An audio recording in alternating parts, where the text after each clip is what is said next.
حضور صلی اللہ علیہ وسلم کا ارشاد ہے کہ اگر ایک شخص کے پاس بہت سے روپے ہوں اور وہ ان کو تقسیم کر رہا ہو اور دوسرا شخص اللہ کے ذکر میں مشغول ہو تو ذکر کرنے والا افضل ہے۔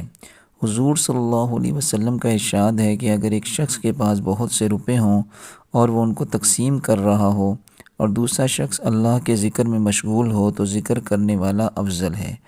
فائدے میں شیخ الحدیث رحمۃ اللہ لکھتے ہیں، یعنی اللہ کے راستہ میں خرچ کرنا کتنی ہی بڑی چیز کیوں نہ ہو لیکن اللہ کی یاد اس کے مقابلہ میں بھی افضل ہے۔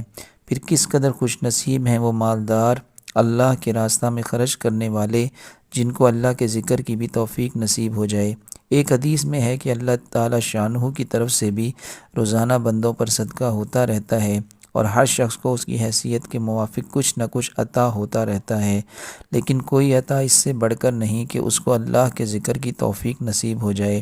جو لوگ کاروبار میں مشغول رہتے ہیں، تجارت، زراعت، ملازمت میں گھرے رہتے ہیں، اگر تھوڑا بہت وقت اللہ کی یاد کے لیے اپنے اوقات میں سے نکال لیں تو کیسی مفت کی کمائی ہے۔ دن رات کے 24 گھنٹوں میں سے 2-4 گھنٹے اس کام کے لیے نکال لینا کون سی مشکل بات ہے۔ آخر فضولیات، لغویات میں بہت سا وقت خرچ ہوتا ہے، اس کارآمد چیز کے واسطے وقت نکالنا کیا دشوار ہے۔ ایک حدیث میں حضور صلی اللہ علیہ وسلم کا ارشاد ہے کہ اللہ کے بہترین بندے وہ ہیں جو اللہ کے ذکر کے واسطے چاند، سورج، ستارے اور سایہ کی تحقیق رکھتے ہیں، یعنی اوقات کی تحقیق کا اہتمام کرتے ہیں۔ اگرچہ اس زمانہ میں گھڑی گھنٹوں کی کثرت نے اس سے بے نیاز کر دیا، پھر بھی فی الجملہ واقفیت ان چیزوں کی مناسب ہے کہ گھڑی کے خراب اور غلط ہو جانے کی صورت میں اوقات ضائع نہ ہو جائیں۔